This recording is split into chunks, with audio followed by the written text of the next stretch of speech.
முருகன் பக்தி கதை தினமும் 19 தலைப்பு. மரண பயத்தை வென்ற முருக பக்தன் கதை ஆரம்பம். தென் தமிழகத்திலுள்ள ஒரு சிறிய கிராமம். பசுமை சூழ்ந்த வயல் நிலங்களும் தொட்டிலில் ஊஞ்சலாடும் காற்றும் மஞ்சள் நிற சூரிய கதிரும். அந்த கிராமத்தில் வசித்தார் பழனிசாமி என்பவர். இவர் ஒரு சாதாரண விவசாயி. ஆனால் அவரது வாழ்க்கையில் எப்போதும் ஒரு கவலை இருந்தது. மரணம் என்ற பயம். அவர் எப்போதும் மரணத்தைப் பற்றி நினைத்து மனதில் பதட்டத்துடன் வாழ்ந்தார். ஒரு சிறிய சளி வந்தாலும் இது ஏதோ பெரிய நோயாக மாறிவிடுமோ என்ற பயம். மருத்துவரிடம் அடிக்கடி செல்வது, வீணான பரிசோதனைகள் எல்லாம் ஒரு பழக்கமாகிவிட்டது. பக்தியின் தொடக்கம். ஒருநாள் பழனிசாமி ஒரு குன்று வழியாக பயணம் செய்யும்போது ஒரு சிறிய முருகன் கோவிலைக் கண்டார். அந்த கோவில் பாறைகளுக்கிடையே ஒரு மூதாட்டி பூஜை செய்து கொண்டிருந்தாள். அந்த மூதாட்டியின் முகத்தில் இருக்கும் அமைதி, பக்தி பார்வை அனைத்தும் பழனிசாமியின் உள்ளத்தில் தாக்கம் ஏற்படுத்தியது.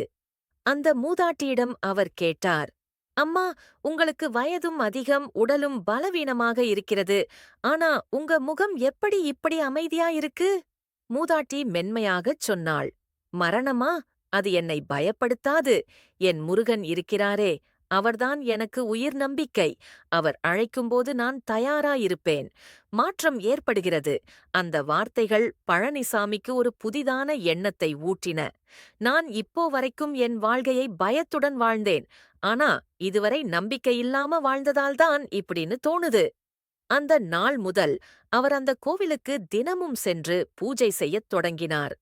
ஓம் சரவணபவா என்ற மந்திரம் நாளும் அவரது வாயிலிருந்து ஒலிக்க ஆரம்பித்தது. அவர் தினமும் வேலவை கையில் பிடித்துக்கொண்டு உச்சியை நோக்கி தியானம் செய்தார். சோதனையின் தருணம். ஒருநாள் கிராமத்தில் ஒரு பெரிய காய்ச்சல் பரவியது. பலர் படுத்துவிட்டார்கள். பழனிசாமியும் அந்த நோயால் பாதிக்கப்பட்டார். உடம்பு முற்றிலும் சோர்ந்து போய் மூச்சுவிடவே கஷ்டப்பட்டார். வீட்டில் எல்லோரும் பதற்றத்தில் இருந்தனர். ஆனால் பழனிசாமி மட்டும் அமைதியாக இருந்தார்.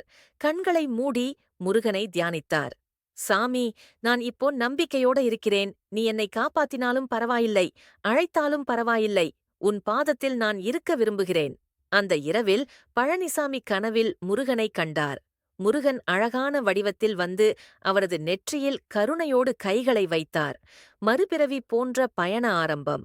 அடுத்த நாள் பழனிசாமி எழுந்தபோது அவரின் உடம்பு சற்று நன்றாக இருந்தது. சில நாட்களில் அவர் முழுமையாக குணமடைந்தார். இப்போ அவருக்கு மரண பயமில்லை. ஏனெனில் அவர் உணர்ந்தார், நம்பிக்கையோடு வாழ்ந்தால் மரணமும் ஒரு விடுதலையோடு வரும். முருகனிடம் பட்ட பாசம்தான் உண்மையான சுதந்திரம். கடைசி பகுதி. உண்மை நம்பிக்கையின் பாடம். அதன் பிறகு அவர் தனது வாழ்க்கையை சாமி சேவைக்கே அர்ப்பணித்தார்.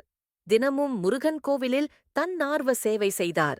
பலர் அவரிடம் மன அமைதி தேடி வந்தார்கள். அவர் சொல்வார், நம்ம வாழ்க்கையில் மரணம் ஒரு நாள் வரும்.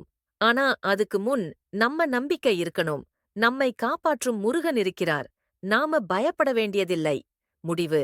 இந்த கதையின் மூலம் நாம் கற்றுக்கொள்ள வேண்டியது, பயத்தோடு வாழ்வதை விட பக்தியோடு வாழ்வதே சுதந்திரம். நம்பிக்கையுடன் வாழ்ந்தால் எந்த சோதனையையும் கடக்க முடியும். முருகன் நமக்கு பாதுகாப்பு தரும் வலிமையான கரம்.